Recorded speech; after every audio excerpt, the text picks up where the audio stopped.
Welcome to Shattered Sky Stories. Remember to hit the like button and the subscribe button so you don't miss any sci-fi stories. Now sit back and enjoy. The airlock cycled open without sound. Captain Corbin Shaw drifted through the breach point, magnetic boots disengaged, his rifle sweeping the darkened corridor in smooth, practiced arcs. Behind him, 5 more shadows emerged from the tactical dropship, their movements synchronized by years of training and dozens of missions just like this one. Except this mission wasn't like any other. Shaw could feel it in the unnatural silence, in the way his helmet's HUD painted everything in cool, sterile blues and greens. Normal. Too normal. Tantalus Station, this is Reaper 6, he transmitted on the general frequency. We are breaching airlock 7 Delta. Respond. Static. Station, respond. More static, and then Specialist Kenna O'Connell's voice crackled in his ear on the private squad channel. Captain, I'm reading full power throughout the station. Life support is nominal, gravity is at 0.8 standard, atmosphere is breathable. Everything's working. Shaw's jaw tightened. A derelict station should be dead in space. No power. No heat. Just frozen corpses and vacuum. But Tantalus was alive, humming with power, her corridors lit with soft emergency lighting. It was like walking into a house where dinner was still warm on the table, but the family had simply vanished. Reaper 6, form up. Standard sweep pattern. O'Connell, you're on sensors. I want to know if anything bigger than a rat is moving on this station. Copy that. Kenna's gloved hand moved across the haptic interface projected from her forearm. Motion trackers are active. I'm reading nothing. No movement, no heat signatures, no EM anomalies. They moved deeper into the station, mag boots clicking against the deck plating with each step. The corridor opened into a central hub, where 4 passages branched off like arteries. Shaw consulted his tactical overlay. According to the mission brief, Lab 7 Gamma was 2 levels down. That's where Project Chimera had been developed. That's where the answers would be. Corporal Marcus Reeves took point, his heavy combat frame moving with surprising grace. Behind Shaw, Privates Nguyen and Takahashi covered their 6, while Sergeant Yuri Volkov moved with the careful precision of a man who'd seen too many ambushes. Captain, Volkov said quietly, his Russian accent clipping the words short. This feels wrong. Shaw nodded, though he said nothing.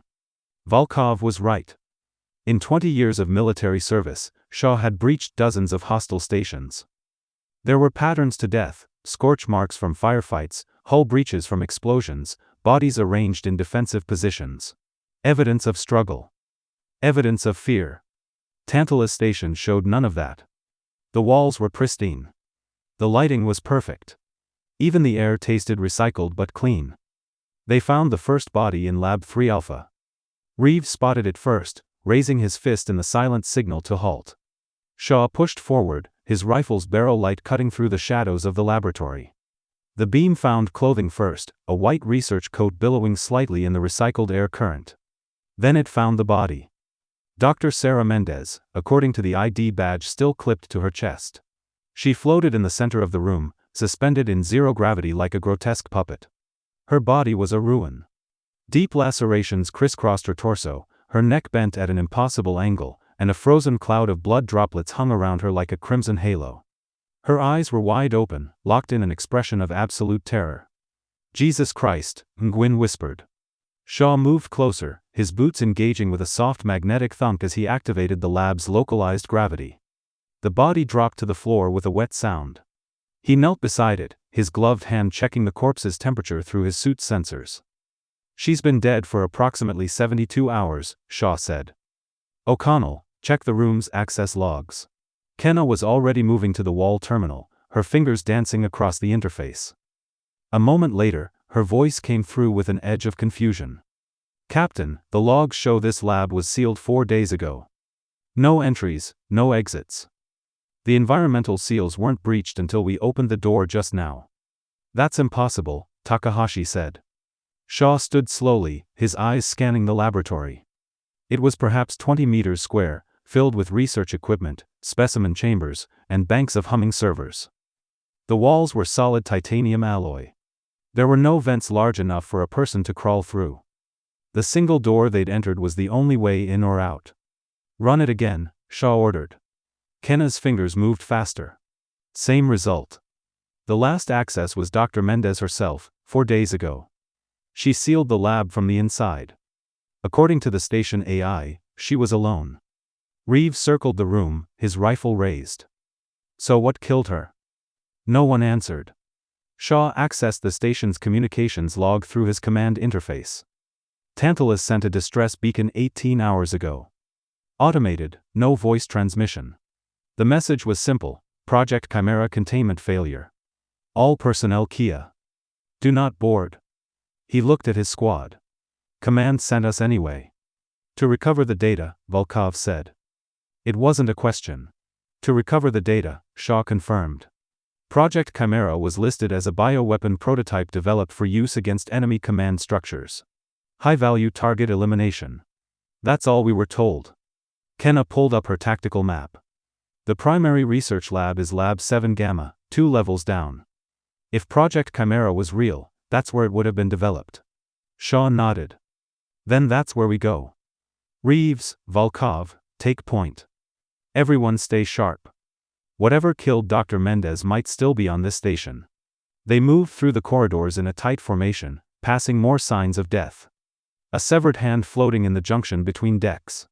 A smear of blood across a bulkhead, the pattern suggesting something had been dragged. A pair of boots, still laced, with the feet still inside them. The bodies themselves were scattered throughout the station, each one brutalized, each one found in impossible circumstances. A security officer in a sealed airlock, his body crushed as if by invisible hands. 2 technicians in the mess hall, their corpses torn apart and arranged in a pattern that made no sense. 17 crew members in total, according to the manifest. So far, they'd found 9. Lab 7 Gamma was at the end of a long corridor, its blast doors sealed with emergency lockdown protocols. Shaw overrode the security system using his command codes, and the doors hissed open with a sound like a dying breath. The laboratory beyond was massive, easily 50 meters across, with a vaulted ceiling that stretched up 2 full decks. The space was dominated by a central research area surrounded by observation posts, containment cells, and enough medical equipment to stock a small hospital. But what drew Shaw's attention was the large, cylindrical containment chamber in the center of the room. It was empty. The reinforced glass was intact, but the chamber door stood open. Whatever they were keeping in there, Nguyen said quietly, it's not there anymore. Kenna moved to the primary research terminal, her fingers working quickly. I'm pulling up the project files. Captain, you're going to want to see this. Shaw joined her, reading over her shoulder. The files were extensive, filled with genetic sequences, neural mapping data, and behavioral studies. But one section caught his eye. They were working on some kind of adaptive camouflage, Kenna said, scrolling through the data. But not visual camouflage. This is neurological. They were trying to create an organism that could manipulate the perception centers of the mammalian brain. Explain, Shaw said. Kenna pulled up a video file. On the screen, a woman in a research coat appeared. Dr. Elaine Vasquez, chief researcher. She looked exhausted, dark circles under her eyes, but her voice was steady. Day 47 of the Chimera trials. The organism continues to exceed all projections. The perceptual field it generates is incredibly effective. During today's test, we introduced Subject 4 into a controlled environment with 3 trained observers. Not one of them could directly perceive the organism's presence. They saw the space it occupied as simply empty. Even when Subject 4 made physical contact, the observers' minds refused to acknowledge what was happening. The cognitive dissonance was extreme. The video cut to footage of a testing chamber. 3 people in research coats stood in a white room, looking around nervously. One of them suddenly jerked sideways, his arm bending at an unnatural angle. The other observers didn't react. They didn't see anything. On the screen, the man was screaming, his body being pulled apart by something invisible, and his colleagues just stood there, confused, wondering why he was making noise. The video ended. My God, Volkov whispered. Shaw's mind raced through the implications. A creature that couldn't be perceived. Not invisible, but literally unperceivable. The human brain simply refused to acknowledge its existence, editing it out of reality like a photographer removing an unwanted element from a picture. Where is it now? Shaw demanded. Kenna's fingers flew across the interface. According to the final log entry, containment was breached 6 days ago. The creature was smart. It learned to manipulate the door mechanisms. Once it was out, the lights went out. Shaw's helmet light snapped on automatically, joined by 5 other beams cutting through the sudden darkness. His rifle came up, finger on the trigger guard, not the trigger. Not yet. O'Connell, report. Power's still on, Captain. Something just killed the lights in this section. I'm trying to. A sound echoed through the laboratory. Not a roar or a scream. Something worse. A wet, rasping breath, like a lung filling with fluid. It came from everywhere and nowhere. Defensive formation, Shaw ordered, his voice calm despite the ice in his veins. Weapons free. Fire on my command. The squad formed a circle, backs together, rifles pointing outward. Shaw's HUD showed 6 green dots representing his team, surrounded by the blue wireframe outline of the laboratory. Nothing else. No movement. No heat signatures. Nothing. Another breath, closer now. O'Connell, talk to me. Motion trackers are. Captain, I'm getting a reading, but it's not right. There's a void in the data. Like there's a hole in my sensors. It's moving. Shaw's eyes darted to where she was pointing, but he saw nothing. Just empty space between 2 equipment racks. Contact, 3 o'clock. Reeves shouted. Shaw spun, his rifle tracking. He saw Reeves aiming at nothing, his finger tight on the trigger. Reeves, what are you? Private Takahashi screamed. Shaw whipped around and his mind struggled to process what he was seeing. Takahashi was in the center of their formation, but he was rising. Floating. No, not floating. Being lifted. His legs kicked frantically at empty air, his hands clawing at his throat as if trying to pry away invisible fingers. Shoot it. Takahashi screamed. Shoot. His head snapped to the side with a crack that echoed through the laboratory. His body jerked once, twice, and then blood erupted from his torso. Not from a wound. From dozens of wounds. Deep furrows appeared in his combat armor as if invisible claws were tearing through the reinforced plating. Blood sprayed outward, splashing against nothing, running down a surface that shouldn't exist. Shaw fired. The entire squad fired, their rifles roaring in the enclosed space, muzzle flashes strobing like lightning. Bullets tore through the air, through Takahashi, through the space around him. Some ricocheted off the walls. Others vanished, as if they'd hit something, but Shaw could see nothing. Just his soldier being torn apart by empty space. Takahashi's body dropped to the floor, lifeless. Blood pooled around him, spreading in a crimson tide. But in the center of that blood, Shaw could see something. Footprints. No, not footprints exactly. More like spaces where the blood wasn't flowing, as if something was standing there, displacing the liquid. Shaw kept his rifle trained on the empty space, his mind screaming at him that he should be able to see something, anything. But there was nothing. Just a void. A blind spot in reality. The wet, rasping breath came again, and then the spaces in the blood began to move, walking toward the edge of the pool and then beyond, into the shadows of the laboratory. Fall back, Shaw ordered, his voice hoarse. Fall back to the corridor. Now. They ran. They sealed themselves in the station's security center, a reinforced room with multiple screens showing camera feeds from throughout Tantalus. Shaw stood at the command console, his knuckles white as he gripped the edge of the desk. Behind him, his squad sat in various states of shock. Nguyen was crying silently. Reeves stared at his hands. Volkov cleaned his rifle with mechanical precision, the only thing keeping him sane. Kenna was the only one still working, her fingers moving across her haptic interface as she reviewed sensor data. We need to understand what we're dealing with, Shaw said, forcing his voice to remain steady. O'Connell, what can you tell me? Kenna looked up, her face pale. It's a perceptual blind spot, Captain. The creature emits some kind of low-frequency psychic field that directly interferes with the neural pathways responsible for visual processing. Your eyes see it, but your brain refuses to acknowledge the information. It edits the creature out of your perception in real time, filling in the gap with what should be there instead. So it's invisible, Nguyen said. No, Kenna insisted. It's worse than invisible. Invisible means not visible, but your brain knows something should be there. This is different. Your brain is absolutely convinced that nothing is there. It's a perfect cognitive blind spot, like the optic nerve blind spot in your eye, except this one moves and hunts. Shaw forced himself to think tactically. Can we track it? Kenna nodded slowly. Not directly. But I've been analyzing the sensor data from the lab. The creature has mass, which means it displaces air. It has volume, which means it blocks light and heat signatures. My sensors are seeing these effects, but they're interpreting them as equipment malfunctions because the data doesn't match what should be there. She pulled up a holographic display, showing the laboratory from a dozen different angles. Watch. The playback showed the seconds before Takahashi's death.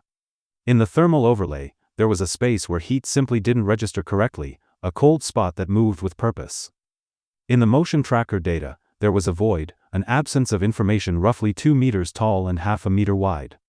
The air pressure sensors showed something displacing atmosphere. I can track it, Kenna said. I just have to track the hole in the data instead of looking for the creature itself. Shaw nodded. Then that's what we do. We find it, we trap it, and we kill it. Captain, Volkov said quietly, we put 50 rounds into that thing in the lab. Did we hit it? Shaw pulled up the ammunition expenditure report. 47 rounds fired. 41 rounds recovered from the walls, floor, and ceiling. 6 rounds unaccounted for. 6 hits, Shaw said. At least 6 hits. It bled. How do you know? Reeves asked. Shaw pulled up the security footage from the laboratory, zooming in on the bloodstain where Takahashi had died. There, mixed with Takahashi's blood, were drops of something else. Something darker, thicker, with a faint iridescent sheen. That's not human blood, Shaw said. We heard it. Which means we can kill it. They spent the next hour preparing. Shaw had them review every piece of footage they could find, learning to see what wasn't there.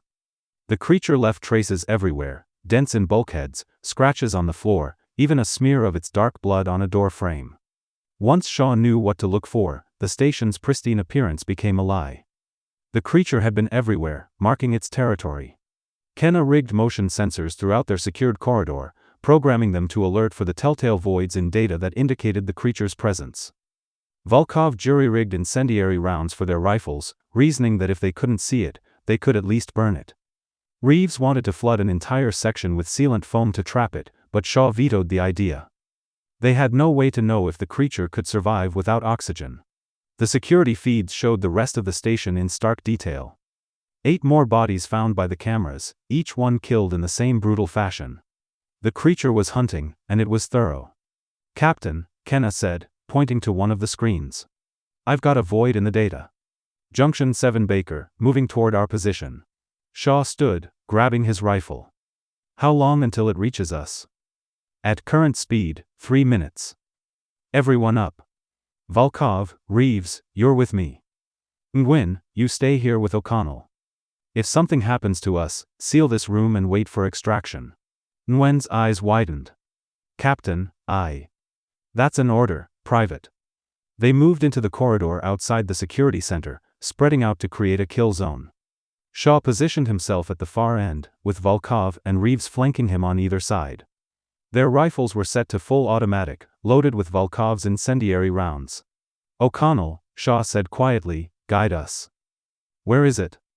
Kenna's voice came through his helmet. 30 meters and closing. Wait. It stopped.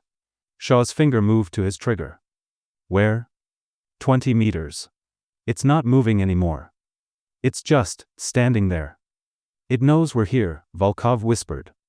The corridor was silent except for the soft hum of the station's life support. Shaw's eyes darted back and forth, trying to find any sign of the creature. A flicker of movement. A distortion in the air. Anything. Nothing. 15 meters, Kenna said. It's moving again. Slowly. It's stalking you. Shaw tightened his grip on his rifle. He remembered his training. Fire discipline. Controlled bursts. Aim center mass. But how do you aim at something you can't see? 10 meters. Shaw's breath came faster. His eyes watered from not blinking. The incendiary rounds would spread fire across a wide area. Even if they couldn't see the creature, the flames would cling to it, outlining it, making it visible. 5 meters. Captain, it's right in front of you. Shaw fired. The incendiary rounds erupted from his rifle in a stream of tracer fire, followed immediately by bursts from Volkov and Reeves. The corridor filled with fire and light, the incendiary compound splashing across the walls, floor, and ceiling. And in the center of that inferno, Shaw saw it. For just a moment, the flames clung to something. A shape. It was roughly humanoid but wrong in every proportion. Too tall, too thin, with limbs that bent at joints that shouldn't exist. The head was eyeless, just a smooth surface with a vertical slit that might have been a mouth. And then Shaw's mind rebelled, his vision blurred, and the shape was gone again, leaving only flames burning in empty air. The creature screamed. It was a sound that Shaw felt in his bones, a subsonic roar that made his teeth ache and his vision swim. The flames scattered as something massive moved through them, and then Reeves was flying backward, his body hitting the wall with enough force to dent the titanium plating. "Fall back!" Shaw shouted. They retreated to the security center, sealing the door behind them. Shaw's hands were shaking as he checked Reeves's vitals. The corporal was alive, but unconscious, blood seeping from a head wound. "We hit it," Volkov said, his voice tight. "I saw it. For just a second, I saw it." Shaw nodded. "So did I, O'Connell. Where is it now?" Kenna pulled up her sensor overlay. "It's gone. I'm not getting any readings. It either left the area or..." She trailed off, staring at her display. "Captain, I'm going through the archived sensor data from the past hour. That thing isn't just hiding from our perception. It's learning. Every time we try a new tactic, it adapts. When we used the motion trackers, it started moving more slowly to minimize the void in the data. When we used incendiaries, it rolled to scatter the flames faster. How is that possible?" Nguyen asked. "Because it's not just a weapon," Kenna said slowly. "It's intelligent. The research files mention behavioral adaptation, but I don't think any of us understood what that meant. This creature was designed to infiltrate and eliminate high-value targets in secure environments. It has to be smart." Shaw felt the weight of realization settle on his shoulders. They weren't dealing with an animal. They were dealing with a predator that thought, learned, and adapted. And it had been hunting them since they boarded the station. "We need that data," Shaw said. "Project Chimera's complete files. If we're going to survive this, we need to know everything about it." Kenna nodded. "The primary data core is in the station's command center, 2 decks up. I can access it from there. Then that's where we're going." They moved through the station as a tight unit, Reeves carried by Volkov, Kenna monitoring her sensors for any sign of the void. Shaw took point, his rifle sweeping every corridor, every junction, every shadow. The station seemed to close in around them, the walls pressing tighter, the recycled air tasting stale and metallic. The command center was a large, circular room with walls covered in screens and holographic displays. In the center was the primary data core, a massive server array with enough processing power to run a small city. Kenna moved to the main console, her fingers dancing across the interface. "I'm in," she said. "Pulling the files now. Captain, there's a lot of data here. It's going to take a few minutes to..." The lights flickered. Shaw spun, his rifle tracking empty air. "O'Connell, do you have a lock?" "No. I'm not getting anything. It's either not here or it's found a way to mask its presence completely."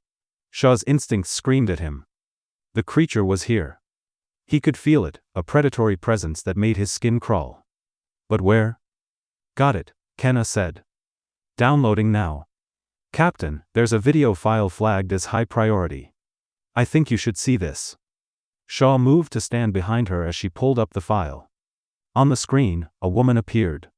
She looked haggard, her eyes wild, her hair disheveled. Dr. Elaine Vasquez, the chief researcher. "If you're watching this," she said, her voice hoarse, "then you're already dead. You just don't know it yet." She laughed, a brittle sound that bordered on hysteria. Project Chimera was a success. Do you understand? A success. Command wanted the perfect assassin, something that could infiltrate any secure location and eliminate any target without leaving evidence. And we gave it to them. We created the absence. On the screen behind her, Shaw could see the laboratory, the containment chamber standing open. "We thought we could control it," Vasquez continued. We thought the perceptual field could be limited, that we could turn it on and off. We were wrong. The field is always active, constantly evolving, adapting to any attempt to perceive the creature. It learned to open doors by watching us. It learned to disable sensors by understanding how they worked. It learned to hunt. She leaned closer to the camera. The crew of Tantalus wasn't killed by an accident. We were the field test. Command knew what would happen. They sent us here to die, to prove that their weapon worked. And now they've sent you.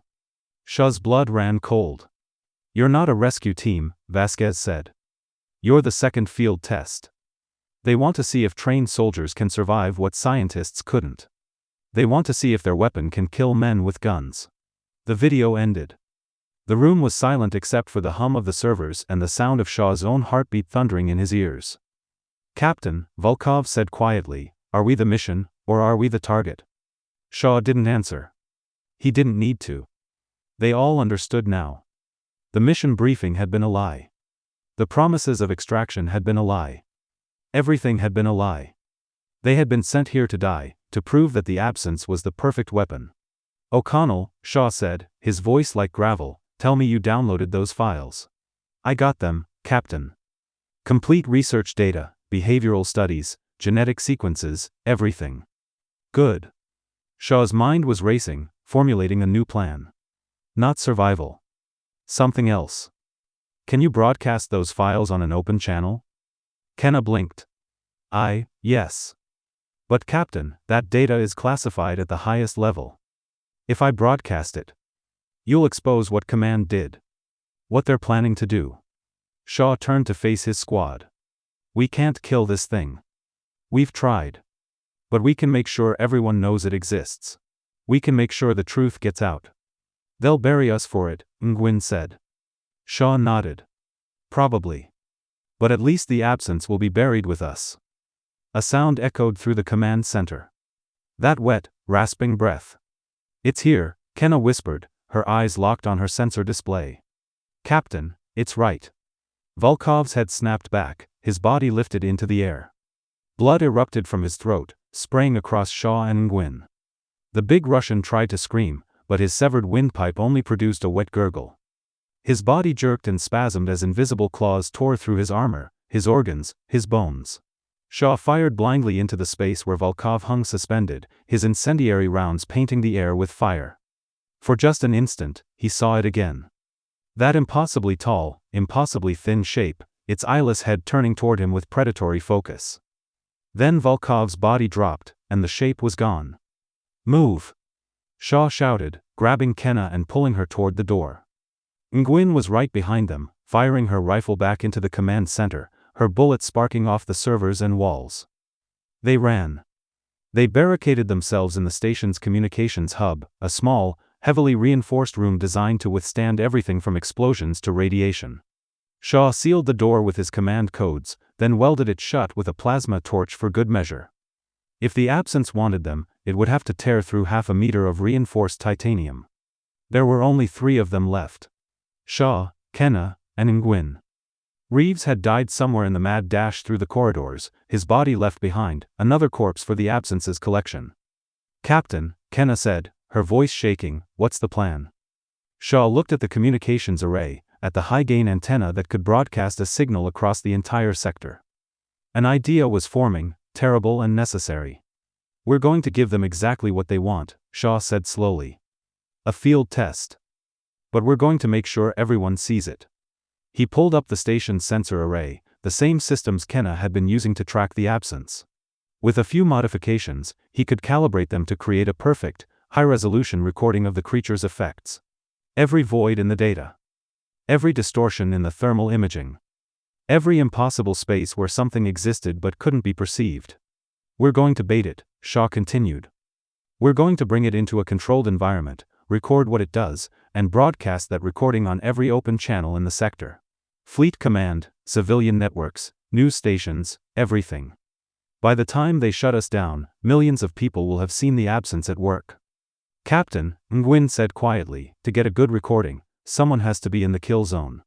Someone has to be the bait. Shaw met her eyes. I know.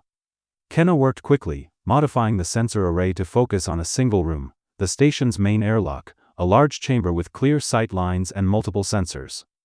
Shaw programmed the recording to start automatically once the absence entered the space, then set the broadcast to transmit the moment the recording ended. How do we lure it? Nguyen asked. Shaw checked his rifle's ammunition counter. 6 incendiary rounds left. We make it angry. They moved through the station one last time, setting up their trap. Shaw placed explosive charges on the walls of the main airlock, not to kill the creature, but to trigger the sensors. Kenna rigged every camera in the room to focus on the center of the space, where she placed a single chair. Thermal, motion, air pressure, electromagnetic, and acoustic sensors, Kenna said, double-checking her work. I've got overlapping coverage from every angle. If the absence enters this room, we'll capture every detail of how it displaces the environment. Shaw nodded. He felt strangely calm now, the way he always did before a mission went kinetic. This was what he was trained for. Not to survive, but to complete the objective. And the objective had changed. It was no longer about recovering data. It was about exposing the truth. Nguyen, Shaw said, I want you back in the communications hub. Make sure that broadcast goes out. No matter what happens, that data has to reach the fleet. Nguyen's jaw tightened. Sir, if you're going to be bait. That's an order, Private. She saluted, then turned and left without another word.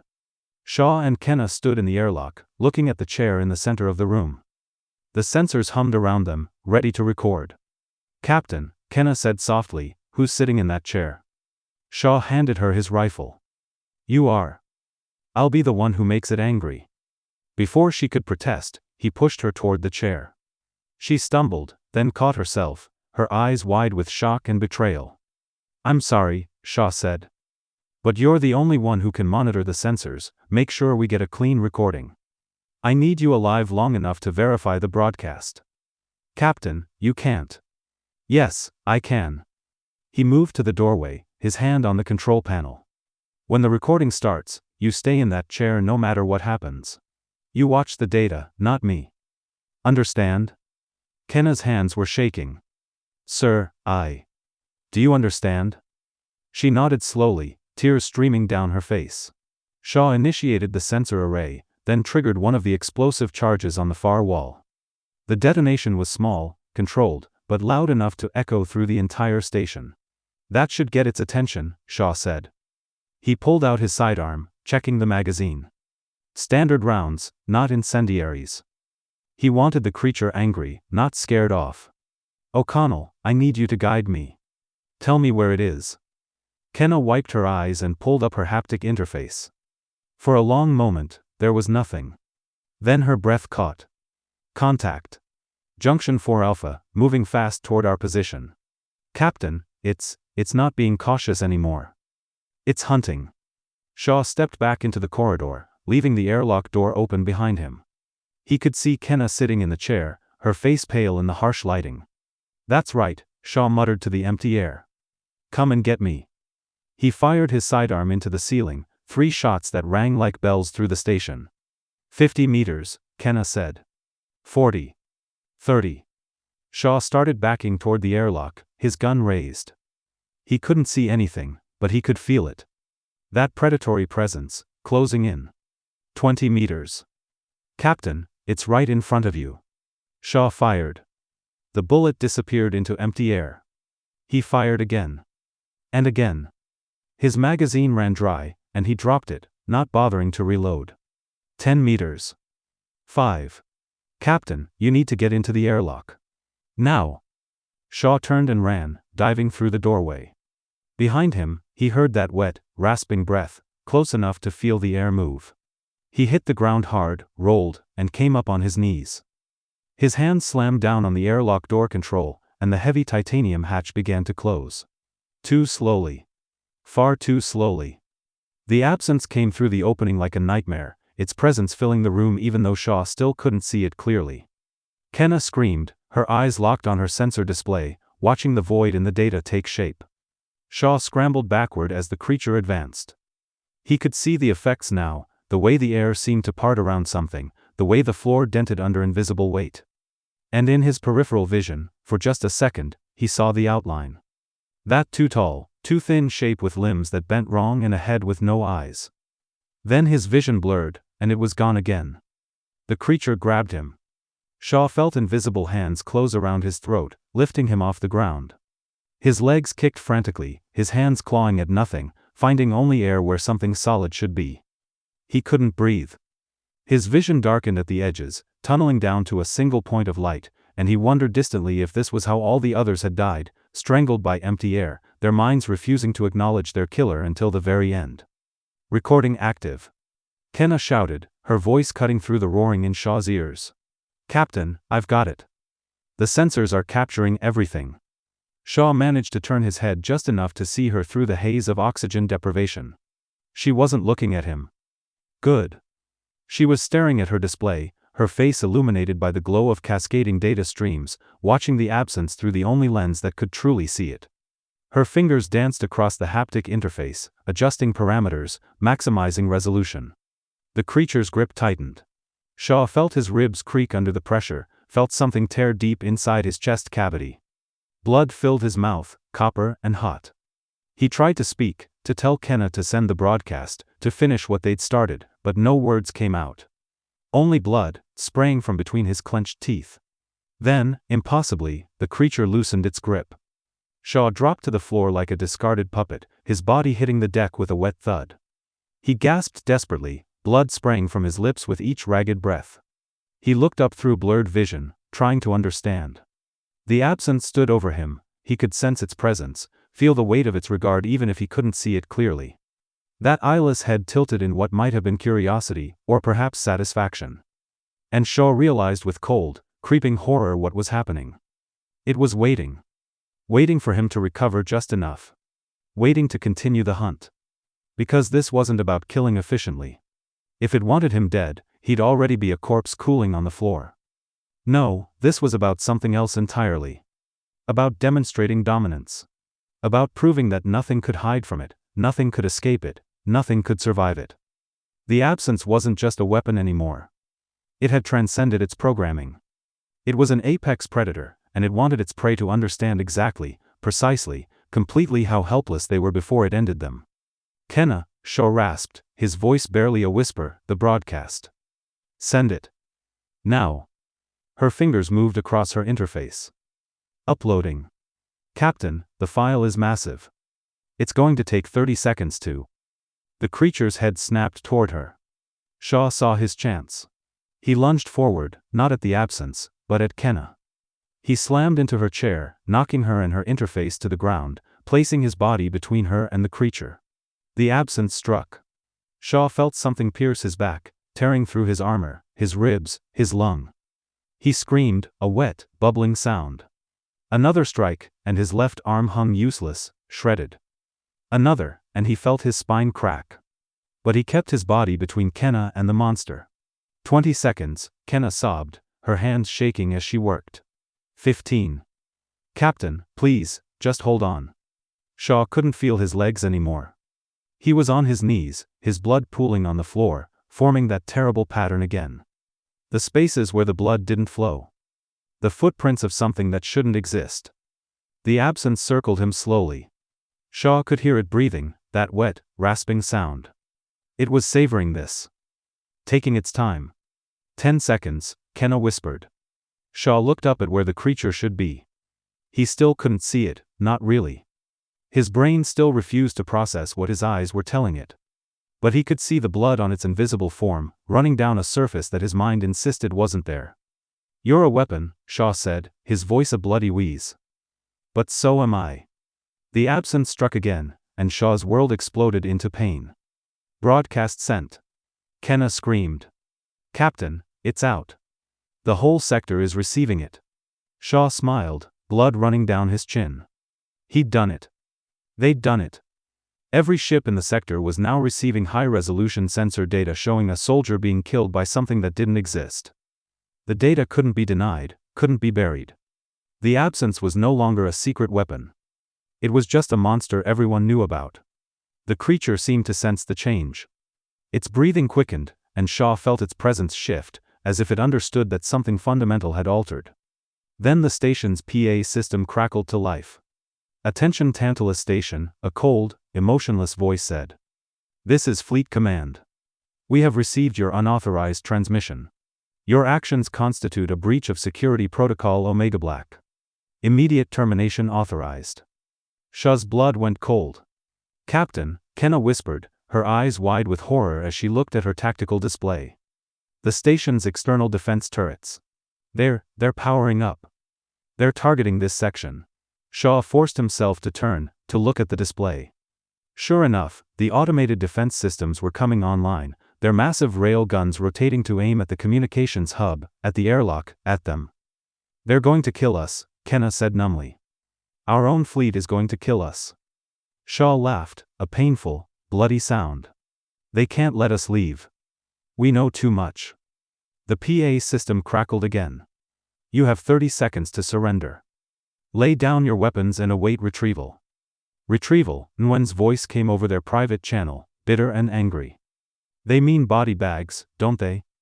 Shaw looked at the absence, at the space where it stood, still invisible, still waiting. Then he looked at Kenna, her face streaked with tears and blood. "O'Connell," he said softly, "did the broadcast include the research files? Everything about how it was created?" She nodded. "Everything. The genetic sequences, the neural manipulation technology, the perceptual field specifications. Anyone with the right equipment could recreate it." 20 seconds, the PA system announced.